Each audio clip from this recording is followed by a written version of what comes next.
we have a chili sauce. Dip in a chili sauce. Ayan. Spicy hot chili sauce.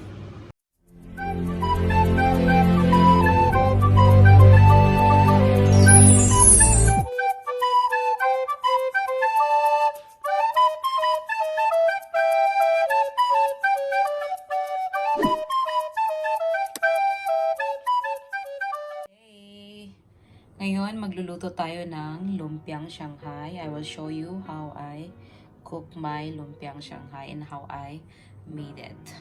Okay, this is our ingredients. The ground beef and the ground pork. Minimix ko siya. And then,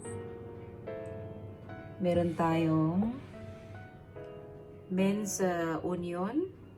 We have minced onion and minced carrots. Ayan, maliliit yung pagkahiwa natin. If kung madalian guys, kung meron kayong mixer, ayan, may mixer nyo siya. Sa akin, ayan, yung mixer ang ginagamit ko para hindi ko na siya, hindi na ako ang gagawa. And then, of course, meron tayong celery. Ayan, kasi pampabango ito, importante itong celery. Nalalagyan natin ng ating lumpia ng celery para bumango. And optional guys, if you want na may cheese yung ano nyo, may cheese yung lumpia nyo, you can put cheese, cheddar cheese, and ayan, minimix ko na siya, ayan. You can put that one. And of course, we use also the ground black pepper. Kailangan maraming ground black pepper. And of course, salt. Kailangan din marami siyang salt. Lagyan natin siya ng iodized salt.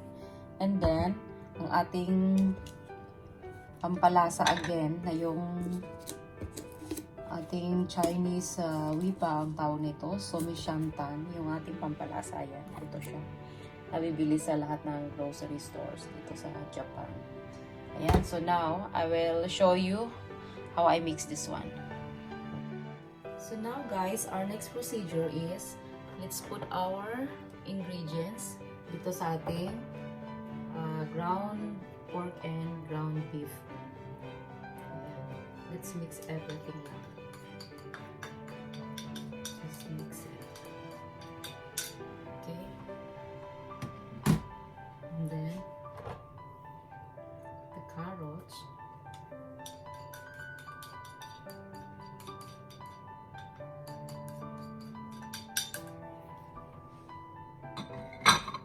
And then the celery.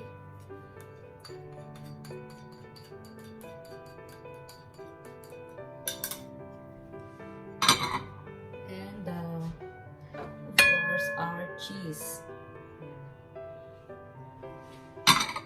And next, ayan, lagyan natin siya ng maraming ground black pepper. It's up to you kung gusto nyo medyo mabangot malasang yung ano, you can put a lot. Malilit lang yung ano niya, pagka ground black pepper niya guys. Nabibili po sa lahat ng departments, grocery store sa Japan. Kaya natin ng super mini. And then, let's put an iodized salt. Ayan. Tsansahin nyo lang yung lasa nyo. Ayan. Kung hanggang saan. And then, let's put a pampalasa na somishantan ang pangalan. Somishantan, ito yung kana to. Ayan siya guys. Ito yung napaka ano to siya, kahit saan, kahit anong gawin mong luto ng ulam, pwede siya. All around siya kasi gamit ng ano to eh. Ito yung mga gamit ng mga restaurant. Mga Chinese restaurant, ganun ginagamit nila ito. Masarap kasi siya eh. Talagang malasa na siya. And then, okay, so there you go. Just mix it guys. Mimix mo lang siya. And then, palalagyan pala siya natin ng itlog. You have to put an egg. You have to put 2 pieces of egg.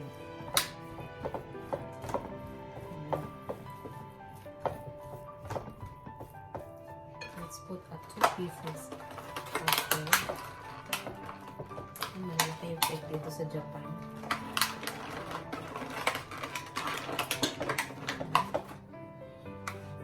Look at, guys, hindi pareho. Mayroong malaki, may maliit.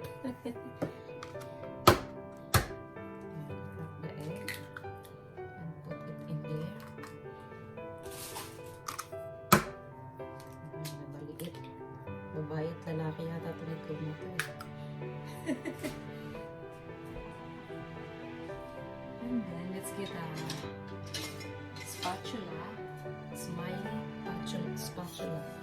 Para ano siya. Teka lang, balik na natin yung egg sa ating ref.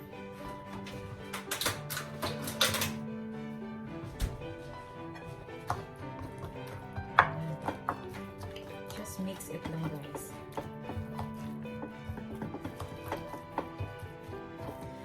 If you have a glove naman, pwede nyo i-mix siya sa kamay gamit ang gloves. Kaso lang, ayoko kasi napakalamig ng karne. Titigas ang aking kamay. Kaya, I always use a spatula and a chopstick. Yan. Pag nakita nyo siyang ganyan-ganyan, guys,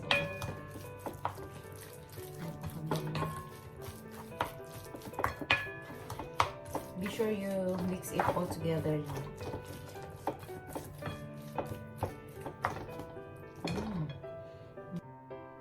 Ganito lang siya ka-simple i-mix, guys, gamit yung chopstick, mas madali.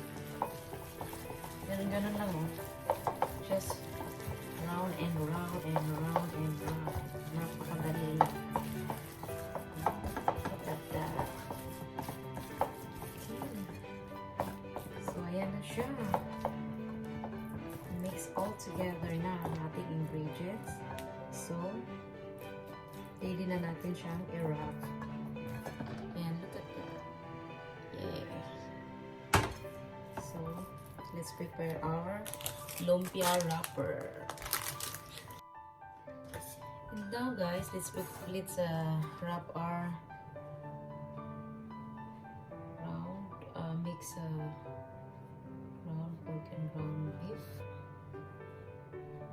Just cut into half lang para magiging 20 pieces siya. Like that. Ayan. Kasi pag buo siya, ganun natin. Parang 10 lang siya. So, let's cut into half para marami siya. At saka, hindi siya masyadong malaki. Nakakain siya ng tamang-tama. Dalawang piraso siya.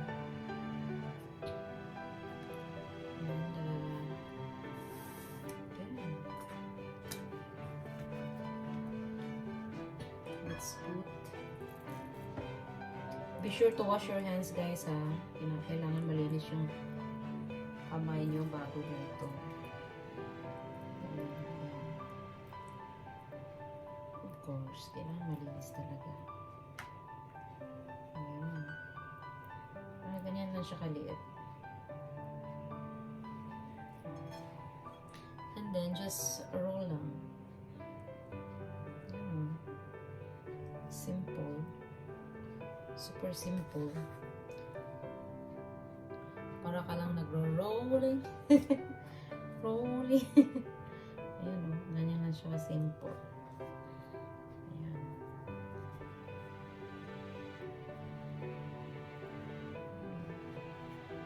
So, and then, pag nandito ka na sa dulo, nalagyan mo na siya ng water. Ayan. Tapos dito, i-press mo yung sa gilid kasi lalabas siya, diba? Ayan, just press. Lagyan nyo ng konting water here. Ayan. Then press. Ayan, dito rin. Just put a little bit of water and press and like that. And then let's proceed to another. Gawa tayo ng iba. Kung gusto niyo namang manipis ang inyong pwede niyo siya ilagay pahaba. Kung gusto niyo nang manipis ang inyong lumpia. Ayun ang balot sa wrapper. Nasa sa inyo na yan. It depends on you. What you like. Kasi konti ganitong lang. Tamang-tama lang kay kulit. Ayan o.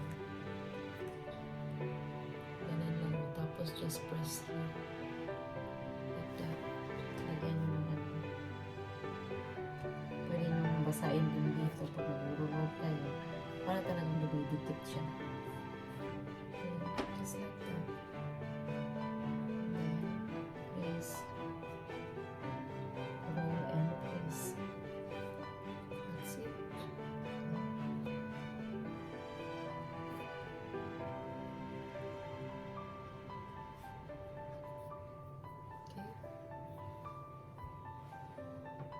Papa, Mantika, guys. Dami na yun. Let's put mantika.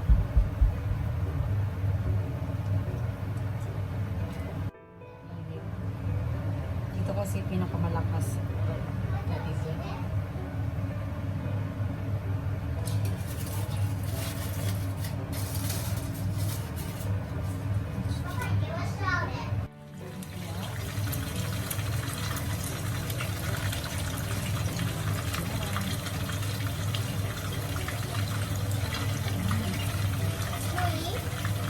Iyo.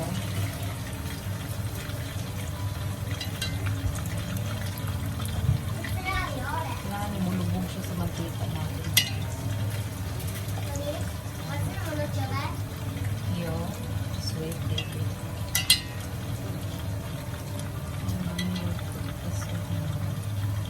Hindi siya magsisweet. Sweet baby. First slow cook lang siya. Tamtaman lang yung ano.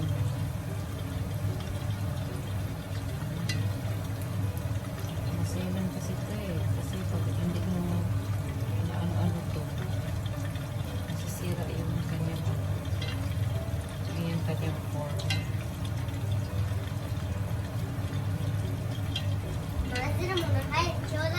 Masira mo na? Ay,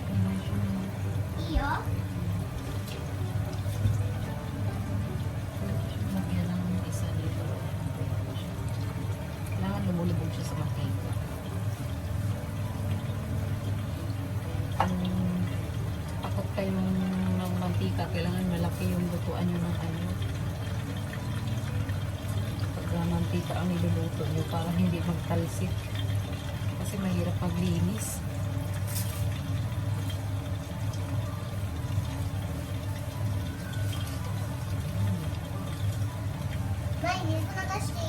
Iyo, yuko rishiki ne. Ayan, malapit na siya maluto. Konti na lang yung